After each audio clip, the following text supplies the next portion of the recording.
Welcome back to another week of Instigating with Clarkey and Drury. I'm Drury, that is Clarkey, and we are very excited to be joined by a very special guest, a good friend of the show, and a guy who's a legend in many different places, all right? Let's start with here. Obviously, this guy's a Northern Ontario boy, the pride of Sundridge, Ontario, and he came down south and became the pride of Listowel, Ontario. This guy, for a long time, till that Holden Lansink guy broke his record, was the all-time points leader for the Listowel Cyclones. Everybody here will remember him, and of course, he's the franchise leader in games played for the Macon Mayhem. My friend and yours, Caleb Cameron, is back on the show. Cameron, what's up, brother? What's going on, guys? Appreciate you guys having me on. Excited to be here. Now, we have another thing to announce, though, because that's a lot of titles. It's a lot of very special titles. But you're now another special title, and that's the head coach of the Wesleyan Wolves women's team. So tell us a little bit about this. You're going to be coaching some college hockey down there and kind of helping to kind of grow the profile of the game down there. What's up? Yeah, so, an opportunity came about. The president of Wesleyan College down here in Macon, Georgia, is actually from Strathroy area. Wow. So I met her husband a few years ago. He had volunteered a little bit of his time with the Mayhem while I was playing, and we started up a youth program with the Mayhem. It was called the Macon Gators, and now it's turned into the Mini Mayhem. But with the Macon Gators, he was volunteering his time. Him and I became really close. They're from Canada, so I was playing, some pickup hockey with him over the years. And lo and behold, after retiring, they came up with an idea. I was actually looking to get my master's for my teaching because I'm now a teacher at a middle school in Macon. And down here in the States, in order to continue teaching, you need to get certified. You can do that through a master's program. And because I had my bachelor already, I decided, let's try and get a master's here somewhere. They came to me and said, "Hey, we'll make you a deal here. You coach our team, and maybe we can work with you on a master's." So I, one of those things where it works out for me. And for me, my mom played hockey growing up, and she was an unbelievable hockey player. Played on the same team as Angela James. First ever woman to get inducted into the Hockey Hall of Fame. Played Seneca College. Played with a ton of great women. That eventually went on to play Team Canada. Very many strong women in my life, and now met my wife down here. We have my son Charlie, and then my daughter who's now 2, Blake. So just finding something that's not only growing the game in the South here, but also growing it for women and empowering women is everything I'm about. And doing something that is going to show my daughter now that women can do anything that boys and men can do. So very excited for the opportunity and very honored to grow the game down here. And with the Wolves, we're looking to play next season, and we're actively recruiting. So I've reached out to a ton of different organizations in Southwestern Ontario and all over Ontario, but we're looking for girls that maybe didn't make or didn't get recruited by a Division I team and maybe slipped through from Division III. And we're in the ACHA College Hockey South. We are able to treat, even though it's club hockey, we're able to treat these girls as if it's a Division III or Division I program. So we've got all the bells and whistles that everyone's looking for. And who can, this is kind of the reason I stayed in the South for 5 years and played professional hockey, but who can beat, getting on the ice for 2 hours for practice and going out to 90-degree to 100-degree weather and, going and getting a tan or going sitting by the pool, while doing your studies. So it's a definitely cool experience. So all the Northerners, that's really our selling point, and we're excited to promote the game of hockey down here further. And you're sporting the new logo there on your hoodie. Let's see it. Yeah, this is our Wesleyan Wolves. The wolf with the helmet. Yeah, we're very excited about it. So we're purple and white. The gear is actually really very modern. It's that sleek look. Our gloves are the purple with the silver and the bright orange actually. So it's kind of in your face. Every time I'm out on the ice with whether it be drop-in guys or even some of the Mayhem saw me on the ice, the first thing they saw was dang, those are pretty sweet gloves. Where can we get some? So I think the girls are going to be excited. Not many girls as well. Having purple as their color, their team color is something that not a lot of girls get to see. So just having a girl, an empowering color like that is everything for them. And you say you're recruiting now. Where do you look anywhere in the world for these girls? Yeah. So we actually just had a recruitment camp last week, which was really exciting. First time, we were ever able to have any girls on the ice. And the nice thing with us is, as opposed to other colleges, and a little bit about College Hockey South, we play all, Georgia Bulldogs, all these big SEC football programs. So Georgia Bulldogs, Alabama has a team, Auburn has a team, Georgia Southern, Miami, basically that eastern seaboard down in the south here. That's all the teams we're going to be playing against. But for us, we play out of the Coliseum where the Macon Mayhem play. Most of the other teams are having to travel for their home rinks. We are going to have our own home rink, our whole one side of the arena, so they're going to be treated like queens, we'll put it. The Mayhem will be the kings, we'll be the queens, and we're very excited. So but we recruit all over the world. We had our recruiting skate last week. We had a girl from Texas, we had 2 girls from Georgia, about 4 or 5 from Florida. We're talking to a goalie from Alaska. There was a girl from Sweden or Norway that I believe we were talking to, and then again recruiting all over Canada. So anywhere in the world that a girl had the admiration and aspirations to play Division I hockey, and maybe it just didn't work out, well, if we can pick them from the Division III ranks and stuff like that, then that's who we're looking for. Because ultimately, just like boys hockey, the goal is to play in the NHL, right? So for the girls, the goal is to play Division I hockey. If that doesn't work out, we're sitting there waiting to give them an opportunity to continue playing college hockey. Did your bracket get busted, man, when Georgia lost to Gonzaga, or what? Funny enough, I have been so busy, I didn't even do a March Madness bracket. That's how busy I've been lately. Drury, you'd be surprised, Drury. I'm in one. No, I'm not doing I great. can't believe that. Yeah, you're not doing great. Yeah. That picked Gonzaga, doesn't surprise me. Now, I will say, you. I was not very happy because I married into a Georgia Bulldogs football family, so I was not very happy with the season we had this past season. Yeah, but it is what it is. We don't have to talk about that. Yep. There's always next year. As Leaf fans, we can always say there's always. I was just about to say that. Yeah. As a Leafs fan, I understood what was happening. Exactly. Let's transition to that. And I mean, it's great to hear about the team and that you guys are going to have a great home rink. And I mean, you're going to be like playing out of the Macon Mayhem Arena too. I mean, I figured you just had like a lifetime key to the rink already, the all-time franchise leader. You probably, they probably have like a couch in there for you already, just like a lifetime office seat. I wish they the nickname is now since my 3rd or 4th year they started calling me the mayor. So that's and they what always I'm joke saying. around about the key to the city, but yes, no, it's cool, man. Like just that's what we said about the recruiting skate. And funny enough, the school that I teach at now, we did a PBIS, Positive Behavior Intervention Strategies.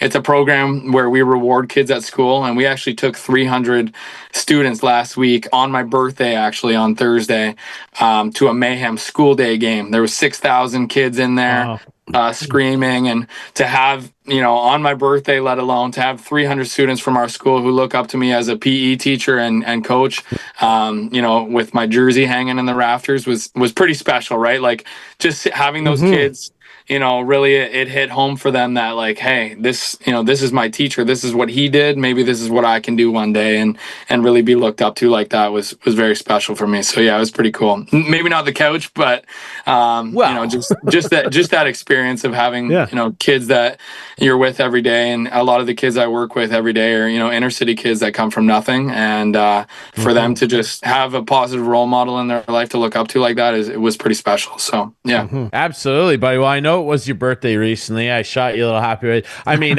you don't look a day over 25. You're still looking. I appreciate that. Yeah, I appreciate that. I'm feeling way older than 32. We'll put it that way. Well, listen, and I want to tell you this as well as we transition, obviously, to talking about your and Clarkey's Maple Leafs. I want to say a couple of things. First of all, your mustache is better than Austin Matthews. You got to teach that guy how to grow a stash properly. And two, you should probably have a key to the city of Macon. And if your boy Austin ever wins a cup, he'll get more than a key to the city of Toronto. They might just like give him the CN Tower for his backyard, but they got to do it first. And as a coach, a guy that knows the game intimately, a star player, what are you seeing from your Leafs right now? Because the last week and a bit, it's been up and down, really since the Four Nations. How are you feeling about the way they're playing? And is there one area specifically that you would be trying to change as a coach? I don't really know if I'd be changing much. If I'm being honest, I really liked the additions that they made at trade deadline, bringing in a guy like Brando Carlo. Like a guy like that, to add him and bolster the defense with, your Tanev, your Chris Tanev, like those kind of guys. I feel like that's what we've been missing over the years on our D-line is the guys that are willing to risk it all and sacrifice their body. I feel like the Leafs' MO has always been, offensively, we're studs, but we're too soft when it comes to, when push comes to shove, we're too soft. But I really think the past week here, and I'm only saying this because I have Anthony Stolarz in net on my fantasy hockey team, is just like the inconsistency because they, him and Wool, obviously Stolarz got hurt, but him and Wool went on a run where they were unstoppable. And now I feel like we're kind of letting it, maybe we're, taking the foot off the gas a little. And I feel like at times that's where we as Leafs fans get down on ourselves because we know playoffs are right around the corner. So I really don't know if I'd change much other than it's just time to really buckle in because you see your teams like, the Washington Capitals and, all the other teams that are lower in the standings starting to make their push towards the playoffs. And the Leafs really, I think, just need to buckle down. We've talked a lot of this show, Ryan and I have anyway, about the power play and how I wasn't happy with this power play. I'm a kind of guy who likes just roll the lines, put a couple D out there, at least one. But this power play has caught fire. I think they're top 5 or 6 in the league now. They're sixth now, yeah. Sixth now. Another power play goal on Tuesday night with William Nylander against the Flyers. So they are still red hot on the power play. Do you like the look of this power play with 5 forwards out there? Yeah, I mean, when it's working, it's working. You don't mess with it. Wayne Gretzky said it. You miss 100% of the shots you don't take. And the guys that are on that power play are the guys that the second the puck is on their stick, they're shooting the puck on net. And it's your best players. There's no point, why change something that's working? And I think, we spoke about Listowel earlier. When I was in Listowel, our power play was always one of the number 1 power plays in the league. And it, in most cases, if it wasn't Mac Nickel, on the 1 power play, we normally had 5 forwards on our first line power play. And it was either myself or one of my good buddies, Scott Pawson. That was actually, he's from North Bay, Ontario. He was our defenseman up top, basically. So, I think forwards see things differently than some D at times. And I think, when with the Leafs, with their front, how can you put another D back there? I want to talk about a couple of specific players, and one guy who I think has immensely helped the power play by getting in front of the net, getting in those dirty areas, screening the goaltender, Matthew Knies. This guy has really turned out to be quite a player, hasn't he? Yeah, unbelievable.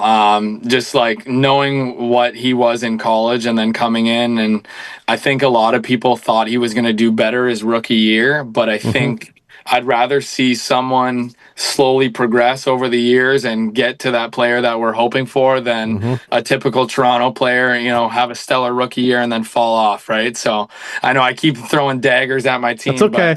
But it really is a nice change to see because, I think the one thing that really impressed me with him is you have a guy that can score, the most beautiful goal out there, and then you see him get in a fight and absolutely beat the wheels off a guy, which is something just kudos to him. That's the grit that, a lot of skilled players in the NHL don't have anymore. You look at Matthews, he's a skilled player. He doesn't need to fight. if it push came to shove, do I think he'd fight? I really don't know. But seeing Nyes do that, I commend him for sure. And one other guy, last year of his contract, having a great season, leads a lot, not leads, but he's in the top of a lot of categories. John Tavares, the former captain now, not the captain, but the assistant captain. First of all, do you think that has helped him this year? And what do you think of his game now going into free agency? I don't know. I don't know if it's helped him. Maybe it's taken a little pressure off, but I think at that level, even though Matthews has the C, I think Tavares is still looked at as a leader, captain, still like a secondary C. With that age and stuff like that, I think it would have been the same, when I was playing. If I didn't have the C on, even though I was one of the older guys, played so many years, they're still looking up to you as you're wearing the C. So do I think it's taking a little pressure off? Maybe, maybe more of the pressure has been put on, Austin. And I really think Tavares is just really honed in on, doing the things the right way when he has the puck and not trying to overcompensate or do anything too special. I feel like, when he first came to Toronto, that was something. I mean, he had some great years when he first got to Toronto, but that was something always he was, double clutching the puck and overthinking the game. And I think when you're put into a situation where he came from New York and, was kind of, thrown to the wolves right away, especially, with them giving him the C. I just think that's where you're overthinking the game. You're not letting it come to you. You're always one step ahead trying to do something extra special. So would you re-sign him? Probably not at his age. I think he's at doing any number. Great. I'm not talking about the same number, but is there a number where you? I think if he's willing to take a little bit less. I don't know what the number would be. What's he at right now? 11. Yeah. So if you're, would you sign him at 5? Yes, in a heartbeat. Interesting. I know a guy who wouldn't. Yeah, that's me. I wouldn't bring him back. I've said numerous times on the show I wouldn't bring him back at any price because I just feel like there's guys they can get who are going to be more effective players for longer. Maybe at not $5 million? First year. Yeah, I do. Or for more. Who at $5 million? Well, I mean, look at the guys that are going to be hitting free agency this year, and you look at guys that are down their lineup like Sam Bennett that could come in and be younger and play a little bit more of a gritty game. Like, I'd rather have John Tavares and Sam Bennett than Mitch Marner. I really would. Yeah, see, I don't know about that. There's the other side of the coin. Like I guess my point is I'd be scared to give him term. It's not so much the dollars, it's the term that he'd maybe want to be looking for. Like I wouldn't want to give John Tavares 4 years. No, because he's going to try and retire. He's going to try and retire there, and then at the after 2 years, who knows what happens with him. That's kind of what I'm saying, Cameron. I don't know. It makes me nervous, and I think that there's a lot of guys under 30 that are going to hit free agency that they could go after. But that's the other side of the coin here. I mean, we know the cap's going to be going up consistently over the next 3 years, and Mitch Marner is the guy that even more so plays into it, and he's having another great regular season. We will see what the playoffs yield. What is your feeling on him? On Marner? I've never been a huge Marner fan, mainly because I guess I'm just an old school Leafs fan where, when it gets to the playoffs, it's just straight battle hockey. And I don't think he fits that persona. Why do you think the Bostons, the Florida Panthers, the Tampa Bay Lightnings win? Because they have their skilled guys that even when push comes to shove, they're willing to get dirty. And I don't know if he's one of those guys that is willing to do anything it takes. I really don't. You look at the Panthers team last year. I mean, I'm going to say his name because I grew up playing against him, but Brandon Montour, I mean, one of the most skilled defensemen I ever played against in my life. And when push comes to shove and there's a line brawl, he's jumping in there and going after guys. And that's a guy that you would never expect to fight, especially on a Florida team. But they did it. And if you have guys buying in like that, I see Marner as one of those guys that the second there's a line brawl, he's going in with his stick swinging, not his fist flying. He's running the other way. Or that, yeah. I don't disagree, and I mean it's a valid concern and a valid Drury, how many years have we done this show? A long time, man. This is And like how many years season have I said 4. the same thing? Yeah, I've said it too, dude. It's one of those things where they're going to have to make a serious decision. Do they want to give this guy all the bank in the world again? Because they already did that once. Well, And have him making more money than guys like Rantanen and Kucherov. Because, I mean, remember, Kucherov signed that deal for $9.5 a year, and Marner signed right after that at $10.93 or whatever he's at. And I said that was crazy at the time, Clarkey. I was irate that he got that much money. Like, at that time, getting more than Kucherov, I was blown away. Do they want to walk away from all the skill and the points and the good things that he does do out there and try and go in another direction? Again, this regular season doesn't mean anything. No, how he's going to show up. I think that's the biggest thing. I think that's the biggest thing is you stop looking at how your team is regular season and start building for the post. You can't build for the regular season anymore. We've shown that the past 5 years we can make the top 3 in the Atlantic, but we're always going to play against the Florida, the Bostons, or the Tampa Bays. Not Boston this year, obviously, but in recent years, and we do not match up against those teams because we are not tough enough. Absolutely. It's one of those things. It's one of those things where Marner is a guy where I feel like he could do with a scenery change, only in that when you look at the Leafs and the balance of power offensively, let's say they bring Tavares back, but the big 2 guys that they've ponied up and said, you're our guys, are Matthews and Willie. Like, those guys aren't going anywhere for a long, long time. Matthews' highest paid player in the league right now. He won't be for long, but he is. And Willie's got 8 years. Yeah. So, and he's had a good year, 39 goals as we speak, and he's had a very good year. But he shows up in the playoffs. Anyway, go ahead. Generally, he does. You look at the makeup of their roster and go, do the Leafs? Because I hear the Marner apologists. Maybe that's too strong a word. The fans of Marner that say, well, how are they going to replace what he does? Well, you can get guys that still score points, maybe not 90 plus, and do other things effectively when you get to the playoffs. That's the whole thing. Like, this might sound crazy to people. And I'm only speaking coming from the roster of my favorite team, because Marner could go to a place where a team is bereft of talent and needs the talent guy and come in. But me personally, I'm just saying, in a playoff series, I'm glad I got Tom Wilson going into the corner and not Mitch Marner. For sure. Crazy you're saying that, because I was just going to say that because I know it's your team, and I was going to say I wish for the past 5 years we have had Tom Wilson, a guy like Tom Wilson on our team, because that's a guy that you want in your corner every time. Or like a Brad Marchand. I know Tom Wilson. I'd way rather have Tom Wilson than a Brad Marchand. But like a guy like that, or a Sam Bennett, another guy I read, I can't remember if it was on Twitter or whatever, but talking about the Leafs going after Nazem Kadri and bringing him back to Toronto. We had him. He made too many people upset, I guess, and then he got suspended too many times when it counted. I know that was his problem. But he's the guy who Tom Wilson gets your head's suspended on a swivel when he's out there, and that's what they need. That's what they need. You're always looking over your shoulder. Right. Absolutely. Right. Tom Wilson got suspended during this cup run. He got suspended for taking poor Zach Aston Reese's jaw off. He really went through that poor kid's head.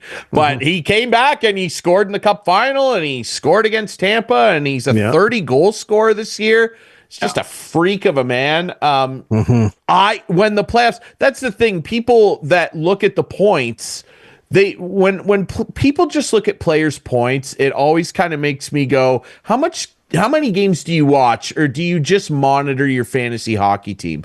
Because points are fun. Points are nice. We all like points. Love points. Yeah. But that's not definitive of what's going to get things done in a playoff game, let alone help you win a Stanley Cup. You got to have big guys get their points. You got to have your big dogs eat. But it would help, though, if those big dogs also had a bit of snarl to their game. Yeah, and it would help. I don't know if any of these Leafs guys do, to be honest with you. I would love it if Matthews exploded one night and did get in a fight.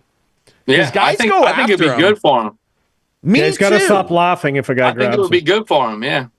I would love to see him get a game misconduct and beat the wheels off somebody. He's a big guy. Ovi did it. Sid did it. He did. I'm not Yeah, he telling hasn't the done it guy in the to go playoffs. out He and got it. fight. He has a mean streak in him. He's just got to show it more. I'm not telling him to go out and fight. Like who was it with Buffalo? He cross-jacked and Darlene, yeah. Yeah, I would like to see a little more of that. If a guy Yes. gives him a push in a Yes. scrum, punch him back. Exactly. Take a penalty. It's just a fight back mentality. Right. Yes, that's what I mean. And I Winner's feel like mentality, some would say. absolutely it is. Like you're not taking advantage of me. And it's funny. It's funny because I feel like this day and age of hockey player is definitely gotten away from that. I definitely noticed it later on in my career. You know, we used to use it all the time. Like some guys would come into the locker room and they'd expect the world without having to work for it already. And we used to say, you know, some of these kids are spoon fed nowadays in hockey. I mean, you know, they can do all the tricks with their stick and tipsy doodle around guys, but then the second the puck goes in the corner, well, who's winning the battle? It's the men, right? So Yeah. And that's what the Leafs need once it comes to the playoffs. They need to man up and get to work. Yep. I think so too. Cameron, before we let you go, I want to ask you, the Leafs right now, as we chat, they're right there in the battle for winning the division, something that they've really never really done throughout their history. They have 2 division titles. One of those was the goofy Canadian division that we had to do during COVID. Like they don't really do that much, but if they did and they were the top seed, of the teams that are in this bunch up in the wild card race, your Ottawas, your Montreals, Islanders, Columbus, who have fallen back a little bit, is there a team in that bunch, Detroit as well? Is there a team in that bunch that stands out to you where you're like, I would love it if the Leafs could play them? Not for entertainment value, because we'd all say Ottawa or Montreal, but just that I think the Leafs could beat that team maybe in 4 or 5 and elevate into the next round. Yeah, for me, it's Montreal. And the only reason I say that is because when it comes to playoffs, it's a totally different monster. You look at your Islanders who have, I go straight to the goalie. And Montreal is so young in net that I think that's where you take advantage. You know, a lot of those guys like Montembeault has never been in that position. I know he was on, the World Cup roster and stuff like that. But you look at Ottawa, Allmark's a little bit older of a goalie. He's been in Boston, been there, done that kind of thing. Islanders, you've got the Varlamov and Sorokin. Sorokin, older than Montembeault anyways, but just the roster in general you look at is a little bit older. So Montreal, if I'm if I'm a betting man, I would love the Leafs to match up against Montreal. This is gonna be a hot take, but the Leafs are gonna make it to the Eastern Conference Final this year. I don't know what's going to happen yet past that, but I know they're going to make it to the Eastern Conference Final. So you heard it here first. Against who? I think. Oh God. Cameron, don't do this to me. Who's on? Washington, Carolina, New Jersey. Just say what I want to hear, Cameron. I think it's going to be Washington or Carolina. Mm-hmm. Can you imagine? I really if it was do. New Jersey. Oh my God. Yeah. That would be really strange, and that would be a kudos to New Jersey. Unfortunately, Markstrom in New Jersey's he's kind of been doing what Stolarz has been doing lately, and I just feel like Washington right now on that side and Carolina are the strongest teams. Carolina is one of those teams, like, how do you bet against them? But I mean, Washington's just that consistent team in the East that's been doing well lately. Well, I might need you on my side in the league, for the shows during that series. Okay, so if that happens, that would be electric stuff. I'll stay on speed dial, Clarkey. Yeah, perfect. Absolutely. Well, Cameron, dude, it's great to have you back on. I'm glad you're doing well. Happy belated birthday on the show here, and of course, congrats on your new gig. You're gonna do great down there. I'm not surprised. You've always given a lot of your time back to the game. I know the game's been good to you, and you're being really good back to the game. So I and everybody in the hockey world really appreciate what you're doing down there, brother. Congrats. Thank you, guys. Thank you. Appreciate it. And lastly, Go Canada. That was a big win over the U.S. because I know there's going to be a Let's bunch go. of Americans listening to this show. Let's go. Perfect. Let's go. We're Exactly. not sorry, okay? Yeah, there you go. And someday soon, Cameron, we're going to get you back up here, and you and I are going to go to an Alexis on Fire concert, all right? How about that? Let's go. Deal. Come And on, some let's Rickards go. Red. And some Rickards Red. Rickards Red, only band ever. Let's go. Cameron, thanks so much for doing this, brother. Good boys. All right, we'll be right back. When we come back, a lot of hockey talk right there. But when we come back, Clarkey and I are going to preview the baseball season. It's opening week in Major League Baseball. I got some predictions, including on division winners, next here on Instigating.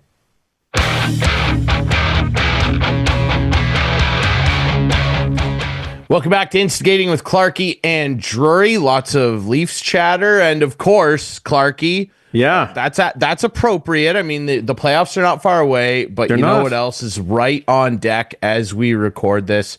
Very exciting. I know you're not necessarily excited. About what?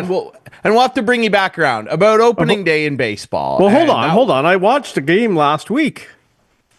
Congratulations. That's great. What game did you watch? I don't know, Dodgers and it was Oh, you watched the Japan series game? Yeah. The season started a week ago.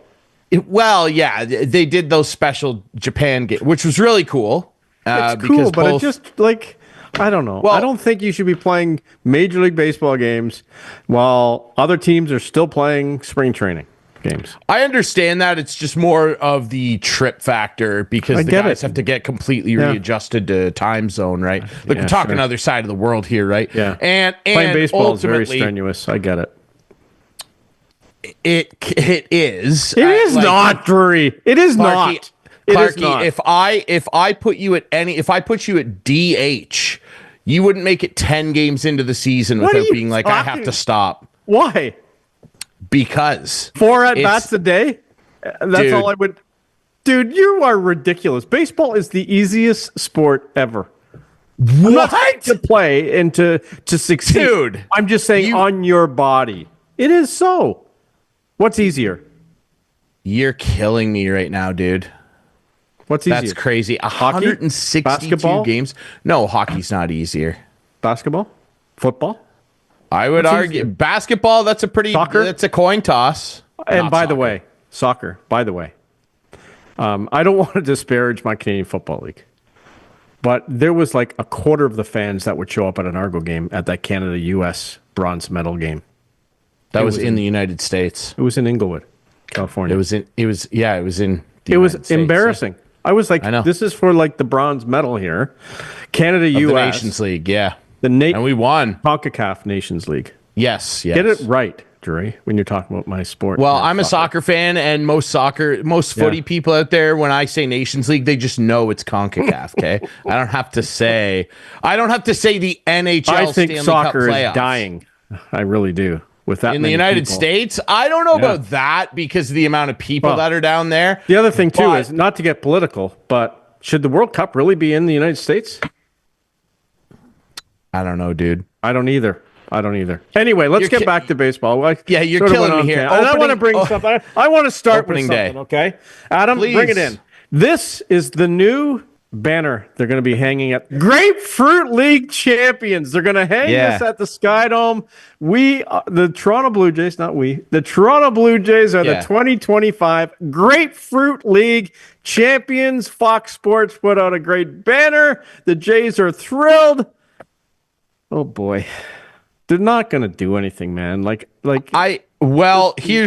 the thing about that. And here's the thing according to Drury. Yeah. Here's the thing, Jonas. No, it's going to be interesting because the way that the division is shaking out right now, they might have an opportunity. They got to get off to a good start. And I know we're asking for an awful lot of our least favorite term here in Jays land, and that's internal improvement. And Dalton Varshaw's not going to. And Kirk signed. They must be proud of Kirk. A long-term deal. Yeah, why not? Out of the Blue Jays, shocking development. $58 million over 5 years, I believe it is. Might be 6. They need that guy in particular to have a huge bounce back to what he was 2 years ago. Well, they don't have Moreno, so yeah, they need him for sure. Then they're going to need Vlad to just be Vlad, if not slightly improve on last year's numbers. They need Vlad to be Vlad of last year. Yes. Because Vlad's had some down years, let's be honest. They need Vlad to be back to where he was last year. And the great thing about Vlad's down years is this. He is twofold. He's 26 and his down years are all 20 plus homers. Yeah. If you can pencil a guy and say that was a disappointing year and he had 20 plus home runs in those years. It's like Austin Matthews this year. It's a disappointing year. He still might get 30 goals. Pretty similar. It's just that he got his pay already. He already got his big contract. Yeah. That all said, that's kind of my point, Clarkey, is that like, oh, it's a down year. Most major leaguers would love to have a year like that. Now, that's neither here nor there because you're asking for big money. But their pitching staff, people are raving about this bullpen. Okay. I'll see it. You'll believe it when you see it? I'll see it when I believe it. Yep. That too. Same thing. But the rotation, like it would almost be difficult for them to be worse than they were last year. And I love Kevin Gausman. That splitter's going to be dancing. Barrios, opening day starter again. There he goes. People will have seen how he did when the show comes out. Obviously, we're doing this before real opening day. What day is opening day? It's Thursday. It was yesterday. It was Thursday. Yesterday from when the show comes out. Thursday. Yes. Thursday is opening day. Jays Orioles, and that's Orioles are gonna have. Man, they got some great kids coming. My point is, there's gonna be a lot of different baseball stories coming around, and I have some feelings on how the season might shake out, Clarkey. And I know that. Who's your division winners? Let's go through. Okay, well, where do you want to start? Start the AL East. Let's go. Yeah, the AL East. You know what? I feel good about Baltimore. I don't feel great about Baltimore. This division is very up in the air. It might be the most, coin flip one next to another AL division, but I like Baltimore. I wouldn't be shocked if all these things go right for the Jays. Guys, I know I've been more critical of the Jays than almost anybody over the last little while, especially if you watch the show. You know how I feel about what's going on over there. If these things do happen, though, and Bo is healthy and bounces back, and Kirk, they could sneak in there. The Yankees are beat up.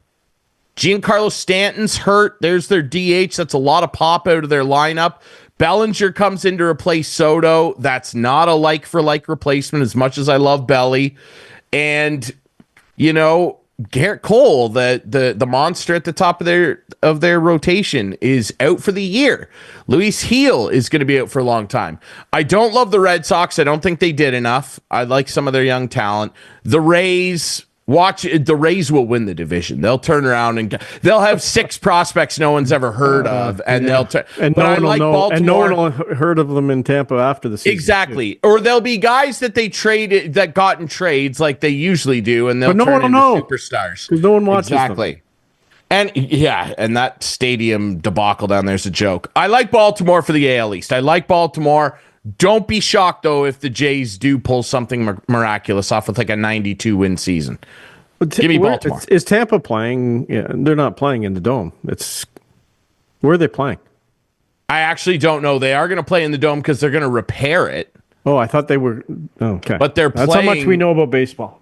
I think they're playing in their Grapefruit League stadium for now. Oh, okay. That makes sense. Yeah, that makes sense. And they might fill that up. Yeah. Depending on how much it holds. Because their stadium, the Dome, was ripped apart in that hurricane. In the hurricane, yeah. Yeah. So, anyway, maybe producer Adam can get to the bottom of that for us. Baltimore. Give me Baltimore for the AL East. Baltimore Orioles, eh? Wow. The Yankees are going to win. I know they're going through some hurt, and there's some guys gone for a long time, but they easily could. Because people forget the Yankees are like the Dodgers. They have the money for a big farm system, and they got some kids. I like that Yasson Dominguez kid. Like, they got some kids coming too. Yeah. Volpe will continue to improve. Who knows? I like Baltimore. Okay, let's go east to west. Let's go next to the Central. Yeah, this is a tough one, right? Because Cleveland has kind of had their way with this division over the last little while, but the Kansas City Royals are coming, led by who I believe is going to be the next face of baseball, Bobby Witt Jr. And then you got those Tigers that snuck in there last year and did some incredible things, making that playoff run after selling at the deadline. Tarek Skubal's back, arguably the best pitcher in baseball. He had a phenomenal year last year, and they got a bunch of young kids that are still working their way into the system. I like the Royals, though, and the biggest reason is their rotation. I like their rotation, and, Reagans and all those guys that are behind him. They've just got solid pitching, and I love their talent and their versatility all over the diamond, led by Bobby Witt Jr. and the old veteran in Salvi Perez. I think the Royals are going to win this division. If it's not them, Detroit is still in a good position to challenge, which is incredible given where they were the last couple of years. But give me the Royals for the Central. And it's safe to say the White Sox will have another abysmal year. I've heard people telling me that they're going to be worse, which is just unreal. That is unreal. It's a black hole, man. They got to trade Luis Robert or Robert. We got get our friend George Hoffman on in Chicago one day and see. We should, because polar opposite stories in the Windy City this year. Let me tell you, we should get George on. Yeah. Okay, out to the West. What do you like in the West? Houston, Texas, Seattle, Oakland. You mean Sacramento? Sorry. Sacramento / Las Vegas. You know what? I've heard a lot of people, a lot of prognosticators, and if you look on a lot of books right now, because I laid some bets earlier today on baseball futures, a lot of books are giving you good numbers on I keep going to say Oakland, on the Athletics winning this division. Look at the young talent that they got coming through there. Guys like Soderstrom and Galoff. Brent Rooker's already a star. Shea Langoliers is a dynamite catcher with a lot of power. I don't think they're good enough yet to win this division. You'd look at Houston and say, well, they're going to be weaker, losing guys like Bregman and, of course, the big Kyle Tucker trade with the Cubs, who we'll talk about in a little bit here. And Seattle, I don't know what to make of those guys. Last year was supposed to be a big gopher year for them, and they stumbled down the stretch. Give me the Astros again, simply because of the rotation that's available to them and the veteran savvy they still have there.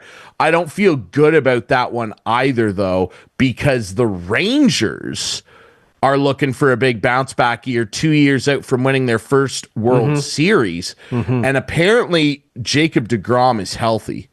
And if Jacob deGrom is healthy, that's scary stuff for the rest of the division. I'm actually changing my answer. You know what? I've talked myself. You're going to go to Texas. I want Rangers. The Rangers. Marcus Semien, Corey Seager. Yeah, those guys can I bang agree. down I think there, the Rangers Rangers are the team. And I hate the Rangers because of the going back to the Jose Bautista years and all that. None of those guys are there anymore. No, I know. But anyway. It's a good driver. Yeah, give me the Rangers, though, actually, because DeGrom, Eovaldi, I like their rotation. I like their bullpen. I like their hitting lineup. Yeah, actually, give me the Rangers. Give me the Rangers. AL. Okay, that wraps up the American League. Yeah. That we're changing to the Canadian League this year. Let's make that announcement right now. Yes. So now the National League. We're changing it. Yep, just put it on your map. The National League East, the Mets, the Phillies, the Braves, Washington. No one's going to pick Washington. See here, Washington, I like to be a wild card team. I don't. They're going to be awful. Washington's got some great young talent coming through, man, and that organization's well run. And mark this. But yeah, Washington, lay a bet. Take $5 and throw it on Washington making the wild card. But I don't like them to win this division. This division, look at it, man. The Braves, Phillies, and Mets. You look at all three of those rosters, with all due respect to the Marlins, and you look at it and go, man, I could see on paper any of these three teams not only winning their division, but maybe winning the World Series.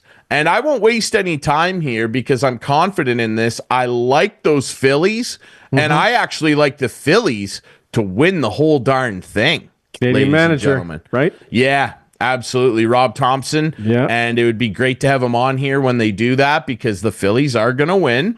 Okay. I tend to agree with you. veteran. I love that lineup, and their pitching is scary good. They got the Lizard King up there now and Luzardo at the bottom of their order. I like the Phillies. The Mets, of course, made big spot. A lot of change. Uncle Steve throwing money around at our buddy Juan. But give me the Phillies to take the NL East. Okay, now a team I watched already this year play a real game, the Chicago Cubs in the NL Central with the Brewers, the Reds, the Pirates, the Cardinals. Who do you like? So the Cardinals are very much in a retooling mode here, For sure. that's to be with guys like Goldschmidt and they're what a player, aging. though. Yeah, Hall of Famer. He's walking in there. Arenado apparently still wants out. I think he will be traded in the season. Wouldn't actually be shocked if he ended up on the Yankees somehow to play third base. Of course he will. However, and this is the worst one for me because I'm a Cubs guy now. Everybody knows I took my fan talents to Wrigley. You're not going to pick your Cubbies? I am going to pick them, but it makes me nervous. I like the top of our rotation. There's some question marks in that bullpen that really let them down at times last year. I like the addition of Ryan Presley, a veteran closer from the Astros. And I love getting Kyle Tucker as well, because Kyle Tucker, quite frankly, is one of the best baseball players on the planet, and I love having him in the outfield with Seiya Suzuki and Pete Crow Armstrong. I like the top of the rotation with guys like Shota Imanaga and Justin Steele. I like my Cubs. The Brewers are going to be right there. And hey, don't blink and miss the Reds. They got some great young talent coming, led by Ellie De La Cruz. But I like my Cubbies. I do like my Cubbies. Yeah. How good do you think Matt Shaw is going to be? Yeah, Matt Shaw. I mean, everything you hear about this kid is that he has all the intangibles. They've let him start on the roster. He played both games in Japan at the hot corner. Looked spectacular. He looks like he can play third base. Hitting's going to be an adjustment for him. Like, this is a 23-year-old kid. Yeah, I'm not tough. expecting it's him a to tough come league. in. It's such a grueling schedule. Hitting in particular, like, he's got all the tools to steal bases, be a great fielder, and play a good third base. Hitting is going to be a challenge for him, and I'm not expecting him to hit 280 and bomb 15 home runs. But if he can just be better than like a 230, 235 hitter and play plus third base, the rest of this lineup should be able to insulate. Like, he'll be hitting in the 7-8 hole unless he takes the league by storm and proves he can hit right now. I like Matt Shaw. He's a great future piece. I think he can play third right now. Yeah, but his hitting is not something that we're going to be relying on, I think, in Cubs land. But I like them to win the division. Is there a division that has already been determined more than the NL West with the Dodgers? I don't think so, man. Like, I don't think so, the other ones you can make arguments. Like in the East, it's like I picked the Phillies. Why couldn't the Braves win with Chris Sale and Acuna healthy, Matt Olson, the big bomber?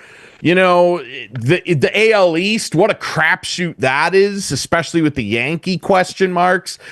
This one, like, the Padres would have to play absolutely out of their minds and have huge. Xander Bogaerts needs to get his head out of his you-know-what down there and earn some of that money. He was a nightmare for them at the plate anyway, early in the season. He had a nice second half.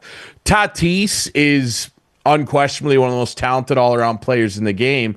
And then Machado, he's getting into that territory now where you're like, is this guy going to be healthy enough to start 120-plus games? The talent's there, and I like their pitching staff.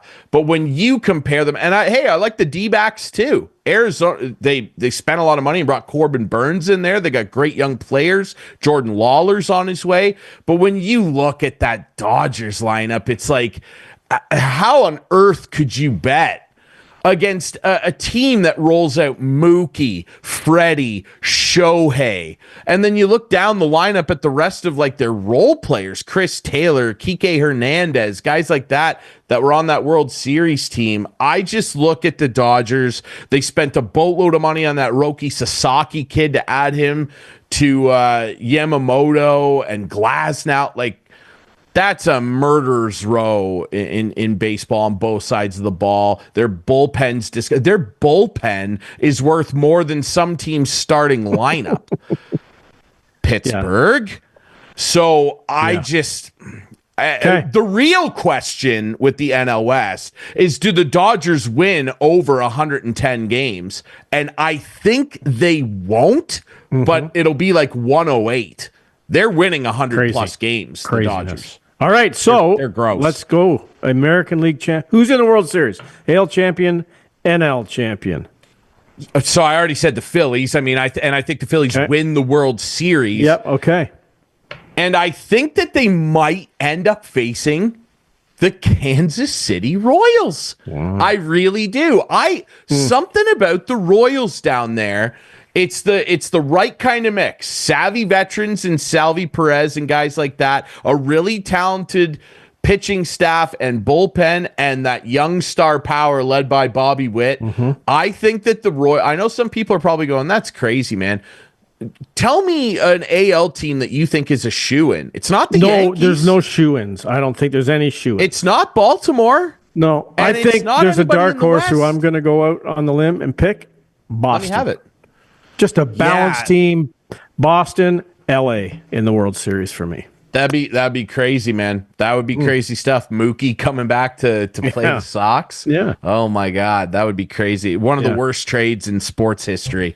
Okay. Yeah. So now that's who I think's in there. Let's narrow it down to the MVP in the American League. I mean, Bobby Witt Jr., Gunnar Henderson. Like, there's a couple of guys who could do it. But. Gunnar, absolutely. He's got a little more power in his game than Bobby Witt. But I think Judge. Bobby Witt. Aaron Judge, he's like the easy pick. I like Bobby Witt, though. This is a young kid who's really stepping into his stride, showed out at the Home Run Derby last year, almost won it. I think Bobby Witt is going to be a consistent 35 homer, 60-plus steal guy, 100-plus ribs. Like, I think that this guy, he could be, I don't know about this year. I'm telling you right now, Bobby Witt Jr. is winning a Triple Crown. I'm telling you right now, Guerrero Bobby Witt Jr. Any hope? Yes. I actually sprinkled $5 on him because I think I took him at like plus 1,400. I had to. $5 on that. Yeah. Yes, there's hope. We've seen Vlad almost do it. So, but no, Bobby Witt Jr., AL MVP. NL MVP. Shohei, Kyle Tucker, Juan Soto, Bryce Harper. Who do you pick? A lot of good guys out there. Mookie Betts. I can't imagine a world right now where Shohei doesn't do it. Even if he takes a step back from the crazy year he had last year. Even if he takes a little step back, tell me who's going to be better than him. Shohei, again, like Judge on the other side, easy answer. I have to go Shohei. I also drafted him first overall this year. Well, there you go. If it's not Shohei, though, it could be a guy like Bryce Harper. Yeah. So, but I like Shohei. Could be his last chance. Yeah, it really could. Could be. Bryce getting up there, man, which is incredible. He's been around a long time. I know he has, for sure. He was a catcher when he started. Well, there you go. Some baseball talk today. Wow. Yeah, it's some baseball opening talk. Week, right? It's good. I love opening week. It's the best, dude. Baseball. And then by, June, I'm going to be sad because, the Jays are, I have. Well, you might not be sad because your Washington Capitals in the other sport might just be celebrating come June. We never got to be the I'm favorites right now, no question about it. Anyway, let's break and let's have our couch potatoes. Yes. We'll take a break. Come back with the couch potatoes. We'll see what we've dug up out of the couch cushions next here on Instigating.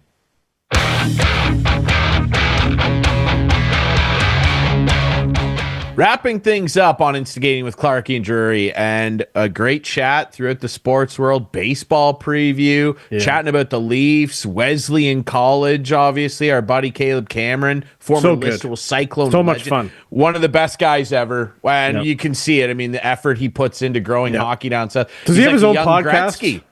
He should. He should. You see it here. He's this one's the best kid. for sure. But like, if he wants to, in 10 years get a little bit better than us, then that's fine. But he's the type of guy that could host like a motivational, like coaching podcast. What a great speaker, good guy. He's one of the best guys ever. One of the best guys ever. Love Caleb, and I know people here in Southern Ontario are gonna be excited. Sounds like a busy guy, and that's good. Anyway, let's get to. We got some absolute potatoes. beauty. We talked about the Blue Jays. Couch potatoes, yeah. What do you got on deck? Well, I think the Blue Jays stink this year, and it goes hand in hand. They're your couch potato? No, but something else that's stinky is my couch potato this week.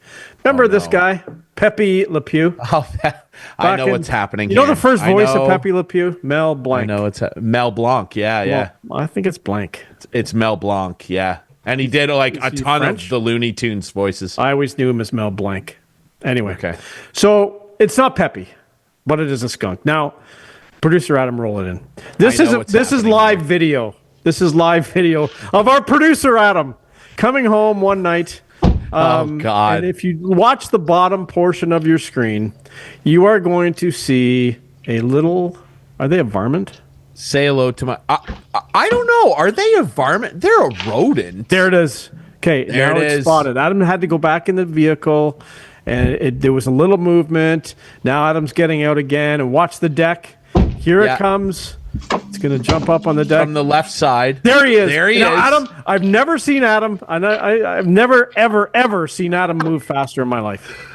Oh my God, he moved faster than.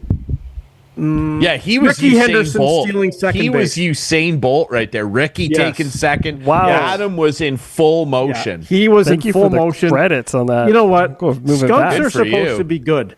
Skunks are supposed to be keeping snakes away, keeping rats away. Well, they are. To be good. However, Sandy, I wish Sandy was around because she's had. No, she's did right she there. get sprayed? Oh no, not lately, but she's been sprayed about 3 times.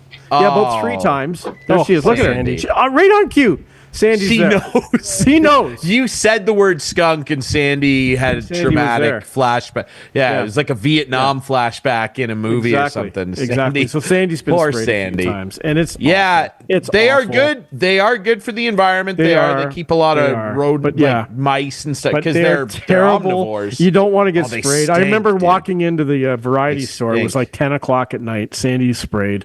Do not use tomato juice. It doesn't do anything. Yeah, Here's that's the an trick, old wives' okay? tale. There's a couple of tricks. Just a little PSA. Yeah. Never get them wet with water if they've been sprayed by a skunk. Never. That's the worst thing you can do. Coca-Cola. Pour Coca-Cola on them first, and then do a concoction of Dove detergent, like liquid soap, peroxide, and baking soda. Gone. There it is. Gone. Right there. I remember walking into that variety store, and the owner looked at me, and he was like, "Did you get sprayed by a skunk?" I said, "No, but it's all My over dog my hands." did, yeah. And we had to rip the carpet out of the worst. house. Yeah. That was actually my other dog. We had to rip the carpet out for. But Well, anyway, luckily, those skunks are my couch potato this week. Stay away, skunks. See, I thought you were going to make it producer Adam for escaping. No. We're not making producer Adam our couch potato. I like fast. If he was on the couch, he would have got sprayed. That's right. That's a good point. He was alert. He got away. That's right. That was good. I have to confess too quickly before I share my couch potato. Yeah. I have to confess, I'm a big hate spiders. Yeah. I'm a huge arachnophobe. Skunks are right there, man. I'm scared of skunks. For sure. Everyone is. And I'm not scared of getting sprayed. That's part of it. I'm just scared of them in general. There was one that made a den under our shed when I was a little kid, and my uncle came over to help my dad trap it, and the sound it made really made me upset. If they're pissed off, they make this yowling. Oh yeah. Yes. Don't piss off a really skunk. And if they start pounding their feet, That's the next. You're in trouble. Get out of there. The next thing is the spray. Anyway, I'm terrified of them. Andy Dude. I hasn't hate figured skunks. that out. Really quick, that's a good couch potato. Really quick, mine more of an emotional one here. Obviously, the Guelph Storm season coming to an end. I'm going to miss doing play-by-play in the OHL. Miss the playoffs. They're going to have an opportunity. Were they the worst team in the league? No, Peterborough was, but Guelph was second. And good. The rebuild is on. I know they're going to come back stronger, but at the end of every year, it's always sad. You got to say goodbye to the overage players. And Adam put it up. These three guys are always so much fun to deal with on my Storm podcast that I do for the team. Eye the Storm. Left to right, that's Jake Karabela, hometown boy. He's from Guelph, got drafted by the Storm, played all 4 years with his hometown team, got to live at home. Middle there, that's Max Namestnikov. Absolute beauty. Vladislav Namestnikov's little brother of the Winnipeg Jets. Jake's heading to Ohio State University in the NCAA. Max is going to Bemidji State. And on the right there's the Warrior, Ryan McGuire. That kid did everything and more for the team. Oh, I loved dealing with these three kids. They were the absolute best, and we're going to miss them in the Royal City for sure. So that's my couch potato. Kick your feet up, boys. Fantastic OHL careers. Loved dealing with you every night at the arena. All right, that's it, Clarkey. Great show. Another one. Make sure you cash in on all my baseball predictions. Thanks to Caleb Cameron for coming on here. And remember, you can watch this show Friday nights at 8, Sunday nights at 9 with our friends on Whiteman TV. That's channel 6 for Whiteman subscribers, debuting on our YouTube channel Friday nights at 9. Follow us on social media at Instigating Pod and find the podcast version on all your favorite apps. That's Clarkey. I'm Drury. We'll be back next week with more Instigating. Stay away from the skunks.